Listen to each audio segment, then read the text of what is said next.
li fi gën a fës ci wàllu xibaar njàkkare démb ca kaso ba nekk ca Ziguinchor ñaari prisonnier ne ñoom la ñu njortu ne dañoo amee feebaru coronavirus tax ba ñu génne leen ci kaso bi dem ber leen ci hôpital bu Ziguinchor dinañ ci gën a dégg ay leeral waa Y'en a marre ak syndicat yi di sàkku ci njiitu réew mi mu jàppale liggéeykat yi nga xam ne jafe-jafe transport dëgg la ñu am bu ñuy xëy ak bu ñuy wàcc ci jamonoy état d'urgence ak couvre-feu bi ñu toll waa Y'en a marre doole ci ne gouvernement bi na fexe fay facture courant ak ndox yi nga xam ne moom la kër yi waroon a fay ci ñetti weer yi ñuy dëkkmal ngir gën a jàppale askan wi nekk ci njàkkare ndax feebaru coronavirus ba léegi ci xeex feebaru coronavirus ak lu koy jëlee ci réew mi nit ñi gën ko moytandiku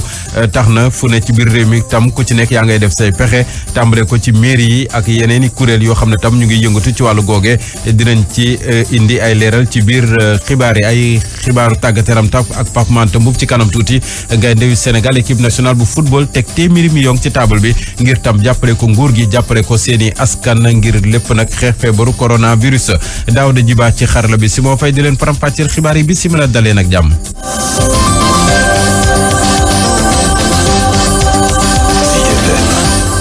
salaamaaleykum ñu di leen di nuyu di leen dalal jàmm ñaari ñu caabi féete ginnaaw ca kaso bu Ziguinchor ñoom la ñu njortu ne dañoo amee feebaru coronavirus yëf yi démb ci ngoon la woon tax nag ba ñu génne leen ci kaso bi kenn ca ñoom nag moom ab étranger la maanaam dëkk wu fii ñu jàppee ko nag mbirum trafic de drogue diggante réew ak réew génne nañ leen seeni cellule yeggee leen hôpital régional bu Ziguinchor ber leen foofee di leen toppatoo xaarandi nag ndax yëf yi dina doon dëggam wala du déet li leer ba leer daal mooy démb njàkkare amoon na dëgg ci kaso bu Ziguinchor ay leeral ak Abdourahmane Diallo. ab tiitange bu rëy la ñu ne meeku ci ñi nga xamante ne ñoo di prisonniers yu nekk ca maison d'arrêt et de correction bu Ziguinchor li waral li ni mel mooy benn narcotrafiquant te baweeku ca Italie ak benn bayfa la ñu njort ni amee nañu feebar bi di coronavirus ñoom ñaar ñooñee jënnee nañu leen ci seen cellule de prison daal di leen ber yóbbu leen ca l'hôpital régional de Ziguinchor fi nga xamante ne ñu ngi leen di mettre en quarantaine jamono ji nag mën nañ jàpp ne région bu Ziguinchor mu ngi tollu ci ñetti cas yu positif ci coronavirus ak yeneen téeméer ak ñaar fukk ci ay nit yi nga xamante ne mettre nañu leen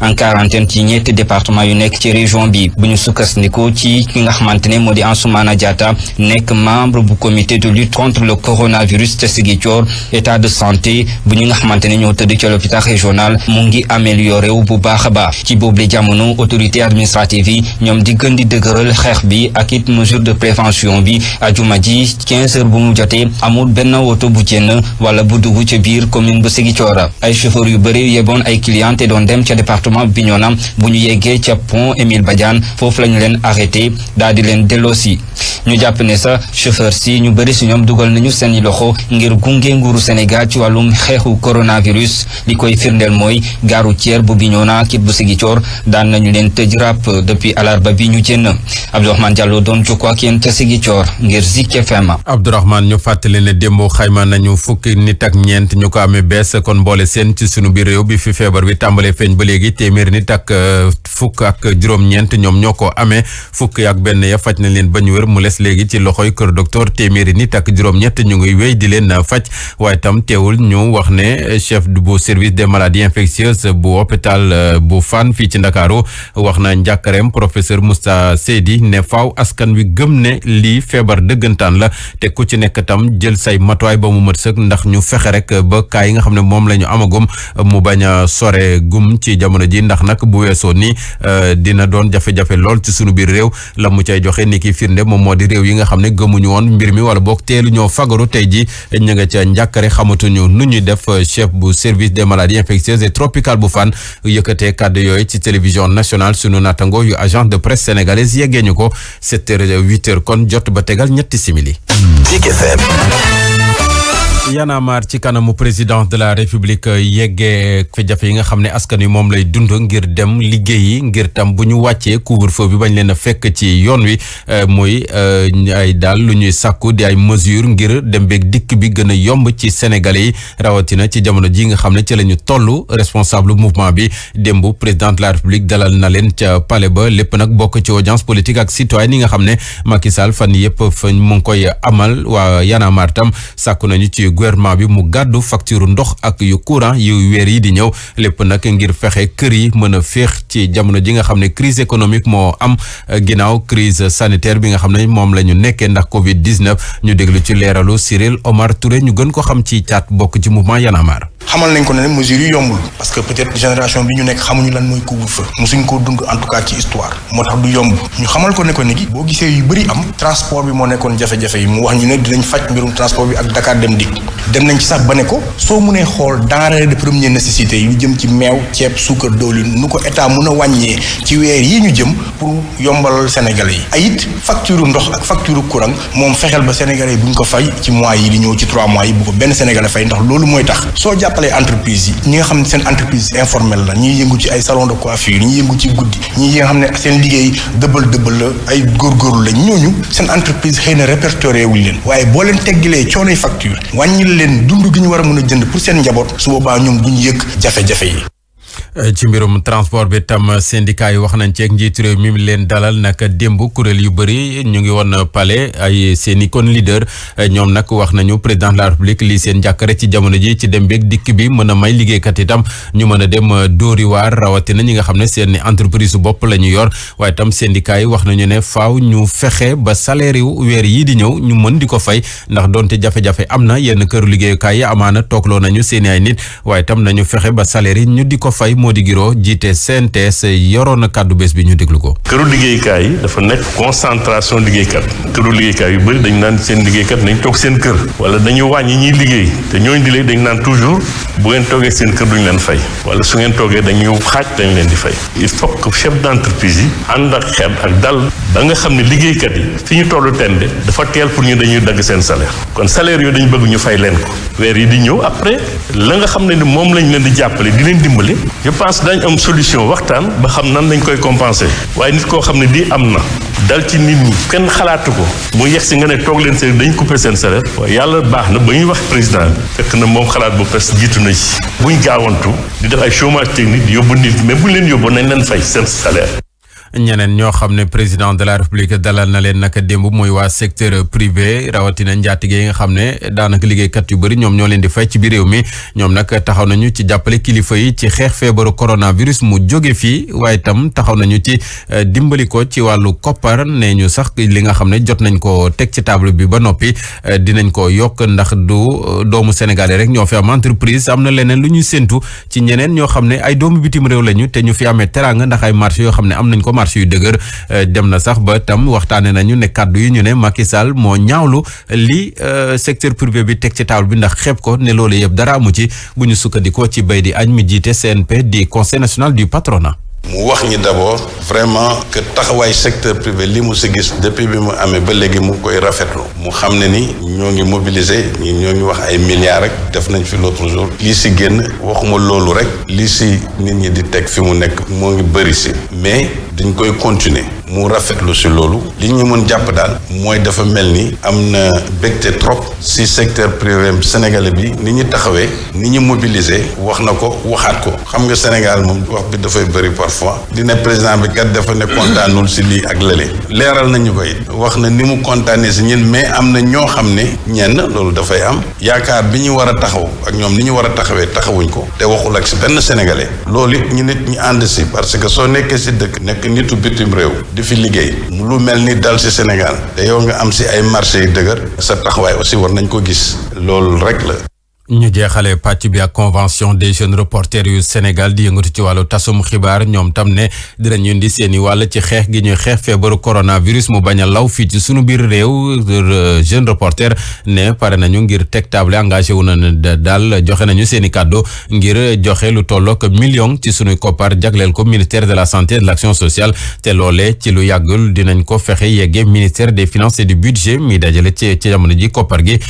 lépp nag tukkee ci ab communiqué bu convention des jeunes reporters yu Sénégal. xeex feebaru coronavirus mu bañ a law te jóge fi maire bu Hann Bel-Air tam taxaw na ngir jàppale askanam ñaar fukki million ak ñett la génne ci gafakam ngir jëndee ko ay produits d'hygiène ak tam dund goo xam ne mën nañ ko jagleel taalibe yi maire bu commune bi tam di sàkku ci askan wi ñu bañ a xeeb li fi nekk ci feebaru coronavirus nañ ko xeex ndax mooy njëriñu ñëpp waaye tam nañu taxaw ci li kilifa yi rawatina waa kër docteur Diglé Babacar Mbeng waxtaan ci ak Younous Sabalde. dafa am loo xamante ne il faut que nag ñu continuer di post teg ay jéego tey lii la mbir mi laaj moo tax ñu jënd lépp lu jëm ci li nga xam ne mooy détergent eau de javel gel hydroalcoolisé pour que ñu tas ko ci dëkk bi ànd ci nag ak ñi nga xam ne ñooñu ñooy suñu relais sur le terrain ñun mairie loolu nañu mën pour jàppale le ministère de la santé parce que dañoo nekk ci affaire boo xamante ne autorités sanitaires yi ñoom ñoo koy gérer directement ci jamono couvre-feu bi li ma ci mën a wax mooy comportement bi nga xam ne moom la doomu réew mi war a am tey képp koo xamante ne da nga toog ñu ne la feebar bi nii nañ koy xeexee dafa am benn protocole bu ñuy topp benn par benn mais bi nga xam ne moom la njëkk a digle mooy nañuy éviter contact bi nga xam ne ñi ngi koy am beneen bi aussi mooy ñi ngi demander à ce que nit ñi nañu toog seen kër couvre-feu nag mesure forte la beneen bi aussi ñu bàyyi xel que doomu sénégalais yu bare am na loo xamante ne laal na leen te loolu nag mun naa ne jombul kenn moo tax dañuy manifester d'abord suñu solidarité. ca Tëngéej moom mairie de ville ba tamit def na lu ni mel jagleel ko daara yi jagleel ko tam njaboot yi nga xam ne seeni loxo jotul seeni ginnaaw mboole seen ñaari fukki million la ñu yëkkati jagleel ko nag ay produits d'hygiène yeneen téeméeri jagleel ko tam téeméeri daara yoo xam ne ñu nga ca dëkk ba yeneen téeméeri million ñu jagleel ko njaboot yi nga xam ne seen loxo jotul seen ginnaaw li yëpp nag tënku ci pexe yi nga xam ne bànqaas ba ñu teg ngir xeex feebaru coronavirus ba ca biir dëkk ba département ba ak ville ba ñoom ñoo ko taxawal te li yëpp nag am ci jafe-jafe jamono ja nga xam ne ñëpp xam nañu ne ville de Rufisque am nañu jafe-jafe ci wàllu koppar Cheikh Ahmed Tidiane Seck. téeméeri daara yi nekk ci Tëngéej daañu jot ci ay ndimbal ngir nag seen kaaraange ci wàllu dund ba taaliba yi duñu génn dem yalwaani mairie Tëngéej jagleel leen ñaar fukki million ci suñu koppar dolli ci sax téeméeri million ci li soxal xeex jàngoro Covid-19 Daouda Karaya yor kàddug maire bi. bi ñu xaymee daara yi jàpp nañ ne Tëngéej am na 90 daara suukar si ak diwlin yi ak ceeb bi ñooñu nañ ko jagleel 37 millions daara yi ak ñi tuddee les personnes vulnérables. ñi amee laago ak ñi seen loxo jotul gannaaw ñoom it daanu jot ci ndimbal yi Ali Bokar Dia jiite section Tëngéej bu fédération nationale des associations de handicapés. lii en tout cas war na bépp maire tey bu nekk ci Sénégal parce que handicapés ci gox yi la ñu nekk war nañ leen a bàyyi xel bu baax a baax. jëf yu ni mel nag amee ci jamono yu mairie bi di xuus ci jafe-jafe koppar kaka xamle di Albendooy maire bu Rufisque Est waxal ci kàddu ko kuréel gi lëkkale maire yu Tëngéej yi. texte bu xaw a jafe la ko defee parce que xam nañ ne problème mu sel bi nga xam ne moo tënk li nga xam ne mooy yenn villes yi ville de Rufisque daf ci am tolof bu am solo parce que bu ñuy wax mooy manque à gagner bu presque 1 milliard et quelque moom la ci am mais terewul lépp lu soxla askan wi soxla dañ ciy jóg taxaw ci. cellule crise contre le Covid-19 du kuréel gi mairie ville taxawal muy wéyee nag ci njiitaluk docteur Mactar Cissé di conseil spécial bu maire Tëngéej Cheikh Ahmed Tidiane Seck Tëngéej Zik FM. Cheikh Ahmed ca Somone ca Mbour foofee tam lu ni mel lañu fa nemmeeku commune ba de jël na dogal désinfecté marché ba poste de santé ba quai de pêche ba waaye fekk na tam mairie ba jiitoon na ko ci lu ni mel def ci tam lu am solo ca diwaanu Mbour rawatina ba mu jaglelee ay matériel de protection ak yeneen yu ni mel waa service d'hygiène ca Somone ca Mbour Pape Dieye. rey doomu jàngoro ji ci barab yi nga xamee ni ay nit ñu bari dañ fay dem loolu bokk na ci li tax ba jàngoro ji du law loolu la ñu jiite bopp moomel du sawal xam ba tax ñu woowaa service d'hygiène pour ñu defal leen loolu Adja Diaw moom mooy jiite brigade d'hygiène départementale bu Mbour. nga raxasu ak ndox ak saabu nga fexe booy tisoli nga tisoli si sa paxu conc nga yor mouchoir à jeter di ko ñendoo di ko def ci poubelle bu réglementaire yooyu ay mesures de prévention individuelle la mais lu mel ni désinfection donc yooyu c'est des mesures de prévention secondaires moo xam ne c'est extrêmement important et ça day jël en compte aspect ñun ñëpp looloo waral tey maire bi convié ñu ci ñu ñëw jàppale ko si. lii nag dafa ñëw fekk si li nga xamee ni moom la bopp moomel gi defoon ci jàppale poste de santé bi ak service d'hygiène bi pour yombal leen seen liggéey Bougar Sadji mooy maire ba. service d'hygiène poste de santé yi ku ci nekk ka fa nekk responsable moom moo ñu defal listam ñu livrer ko loolu bañ ko defee ak léegi ëpp na fukki fan. tey ñu ñëwaat wàcc ci terrain bi pour pulvériser le dispensaire marché central bi ak port de pêche. gaawaay bii nga xam ne nag moom la ñu wane nag ci ndimbal lii ñu leen indil infirmier chef de poste ba Somone rafetlu na ko Papa Ala Ndiaye. maire Somone monsieur Boucar Sarr gis nañu taxawaayam ak gaawaayam vraiment ci ànd ak ñun ci xeexu feebar bi. Pape Dieye Somone Zik FM. Pape Dieye ñu lay gërëm di la sant ba léegi itam des ca wàllu Mbour ak brigade départementale bu Mbour bi nga xam ne dina désinfecté wala boog day désinfecté marché central ba quai de pêche bu Mbour ñaari yoon ci biir semaine bi fàttali ne tam préfet jël na dogal ne day ubbi marché yu Mbour muy marché bu Mbour ak quai de pêche ba ñetti fan dong ci biir semaine bi muy altine talaata ak àjjuma bés ya ca des nag dañuy nettoyer marché yi waaye tam fexe ñu désinfecté ko lépp nag bokk ci gàntal pexe coronavirus fii ci sunu biir réew ca Ndar tamit kilifay mairie ba ak acteur communautaire yi mboolem ña nga xam ne ñoo fa ne ñooy xàccandoo dóorandoo ngir tam dek fante kook feebaru coronavirus bi ci biir département bi gis nañu ci terrain bi ay ndaw yu jóge ci mouvement associatif ay éclaireur ay scout ay responsable conseil communal de la jeunesse ak ñeneen di dugg ci biir askan wi di leen ñaax ngir comportement yi gën ci jamono ji ngir wàllu cet ak yeneen yu ni mel lépp nag ci moytandiku feebaru coronavirus bi ñu koy amee ca Ndar Babacar Niang. fii ci Ndar mel na ni nag jamono ji taxawaay bi yëpp benn la ñëpp a ngi àndandoo bokk ci xeex bi ñu amal jëmal ko ci Covid-19 muy acteur communautaire ni mouvement associatif muy société civile ñoom ñëpp nag ñu ngi wàcc ci terrain bi di yee askan wi nag ci taxawaay bi nga xam moom la ñu war a am. nekk sur réseaux sociaux yi nekk ci koñ yi nekk ci marché yi nekk ci bus yeeg car rapide yi nekk tamit ci gox yeeg goxaat yi ak fépp foo xam ne rek war na ak ci daara yi nga xam ne tey jii nii besoin la boo xam ne moo ngi fi ngir ñu mën a xam ngir ñu mën a moytu ngir ñu mën a wattu ak ngir tamit ñu mën a aar seen bopp ba li nga xam ne mooy jàngoro ji fi nekk ni ku si nekk war ci mën a mucc. maire dëkk bi di ko rafetlu waaye tamit ki nga xam ne mooy maire commune bu Ndiabène Gandiol. donc fu mu nekk dinañu war disposition yoo xam ni daara yëpp dañuy war a tëj comme ni ñuy tëjee l'école yi dañ leen war a tëj. sensibiliser nañu nag le sëriñ daara bi ñu gis bi ne ko lii nga xam ni moom moo am ni nekkul lu baax nekkul lu wóor. am na ñoo xam ne dañuy lakkatu di ñëw ci gaal yi nañu fexe képp koo xam ne kii gis nañu te nga xam ne Europe nga jógee amul népp parce que lii dafa nekk loo xam ne ni combat la boo xam ne bi ñëpp ñoo koy amené combat la boo xam ne bi ñëpp a ci war a jàpp ñëpp a ci war a takk. mu toll nii li ñuy nemmeeku rek mooy xol yëpp booloo nañu waaye tamit xel yëpp ànd nañu lëkkaloo ci xeex bi ngir rek mën a taxaw temme nag faagaagal feebar bu bon bii nga xam ne jamono yi mu ngi lëmbe àdduna fii ci Ndar Babacar Niang pour Zik FM. xibaaru bitim réew. benn pàcc dong lay doon ca Mali campagne électorale ba jeex nag démb ci àjjuma ji démb ci ngoon campagne électorale ngir élection législative yuñ fa war a amal suba ci dimanche ji waaye nag ñu bëri yëkki nañu seen i kàddu ca biir réew ma di sàkku ñu dàkk élection yooyu wala sax ñu annulé ko ndax feebaru coronavirus bi nga xam ne tam tàmbali naan nuyoo ca Mali ak ñaari cas yoo xam ne fësaloon nañ leen fan yee waaye tam ñu ngi fàttaliku ne opposant bi di Soumaïla Cissé moom tamit ci jamono ji kenn xamul fa mu ne dañ ko enlevé ci bët gànnaaru Mali ci goxu Tombouctou ba nga xam ne dimanche bee passé fa la nekkoon ci campagne électorale am garde du corps am sax ne jot nañ ko faat bu ngeen taxaloo ñu wendeek yéen ci li des ci xibaar yi.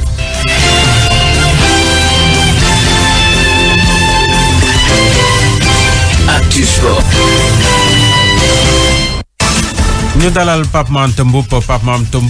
salaamaaleykum. aleykum salaam Simon Pierre Faye. gaynde yu football yi ñoom desuñu ginnaaw indi nañu seen i wàll téeméeri million la ñu teg ci table bi ngir jàppale ko askan wi ñu xeex feebaru coronavirus ci biir réew mi. waaw comme ni nga ko waxee rek ak tolluwaay bi la jàngoro loolu tax na nag ba gaynde yi ñoom tamit desuñu ginnaaw ci xeex bii la jàngoro bu ñu sukkandikoo ci fédération sénégalaise bu football yi lay gaynde nag jot nañ dugal ci compte spécial bu force Covid 19 bi nga xam ne waa ministère de la santé ñoom ñoo ko teg lu tollook 25 millions ak lu tekk ci noonu sax ñu jàpp ne nag lu jëm ci wàllum encadrement technique bi ñoom tamit jot nañ cee dugal 5 millions 700 ñi nag di membre fédération bi ak acteurs yi 18 millions 400 buñ koy xayma rek toll na ci téeméeri million ak lu tekk lépp rek ngir xeex bi la jàngoro bi nga xam ne waxtu wi moo ngi lëmbi àdduna teg si tamit teew bu baax a baax fii ci réewum Sénégal. ca Angleterre moom Sadio Mané ak waa Liverpool dañuy tiit ñu yemale fi saison bi ñu annulé ko Premier League. en tout cas bu ñu sukkandikoo ci The Atlantic di fësal ni boo moyul nag lu jëm ci wàllum championnat bu Angleterre jëm ñu suspendre ko ndaxte tamit tolluwaay waxtu wi boobu lii di Covid 19 foofu ci Angleterre moom moo ko waral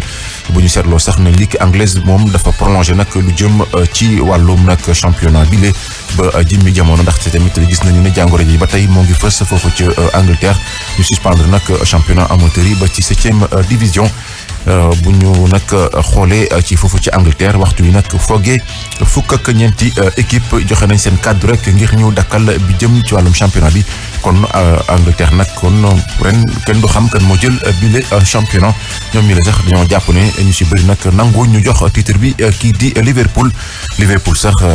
di fàttali rek ne moom ñaari jongante rek bu ci amoon ndam dina nag mën a jël lu jëm ci wàllum titre bu Angleterre waaye nag ajuma dinañ amal ab waxtaan ngir xool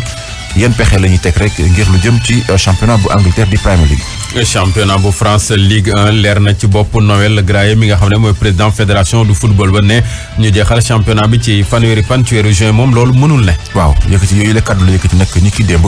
gannaaw bañ doon amal ab réunion jëmale nag ci club professionnel yi nekk foofu ci championnat bu France muy xam ne nag kii di président bu fédération bi di xam ne nag waxtu wi ngir ñu jeexal championnat bi 30 juin dina nekk lu jafe lool naam sax ne am na ay kaddu yu nag jip jàpp ne mën nañ ko tàmbaliwaat ni ki fukki fan ak ñett ci weeru mai ñenn ñi jàpp ne ba ñetti fan ci weeru juin ñu si bëri nag dañoo gis ne championnat bi ngir nag mu jeex at mi dina jafe loolu bu ñu gis ne tamit foofu ca France jàngoro bi di coronavirus moo ngi fay gën a wëy kon na Simon Pierre Faye fii la ñu fas yéene ndax képp lu jëm ci wàllum tàggat yaram. jërëjëf Pape Mante Mboup ñu lay gërëm di la sant kon fii la ñuy yemale tam xibaar yi di leen fàttali li fi gën a fës njàkkare démb ca maison d'arrêt de correction bu Ziguinchor ne ñaari détenu ñoom la ñu njort ne ñoo amee feebaru coronavirus tax na ba ñu seppi leen ci kaso bi ber leen ci hôpital bu Ziguinchor déglu ngeen ci leeral yi nga xam ne Abdourahmane Diallo indi na ko ci ñuy xaarandi nag ndax amee nañ comme déet ñu mën ko dëggal wala bokk ñu mën ko weddi dalal xelu prisonnier ya ca ne ndax ne ña nga ca njàkkare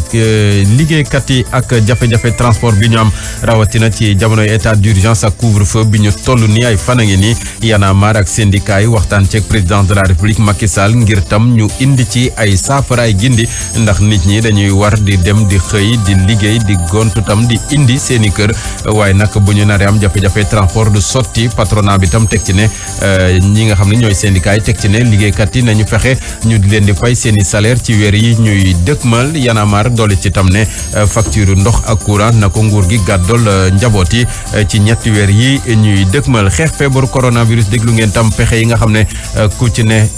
ñu ngi koy fu ci ne ci biir réew mi ñu ngi wut ay pexe ngir tam jàppale ci askan wi rawatina njaboot yi nga xam ne seen loxo jotul seeni ginnaaw gaynde yu football yi tam indi ci seeni wàll teg ci table bi téeméeri million ci sunuy koppar jàppale ko état bu Sénégal jàppale ko tamit réew mi ci xeex bi ñu toll di gërëm Daouda Djiba ci wàllu xarala bi si moo fay doon faram-fàcceel xibaar yi yeneen xibaar ci Zik FM ci waxtu yi di ñëw ñu yendu jàmm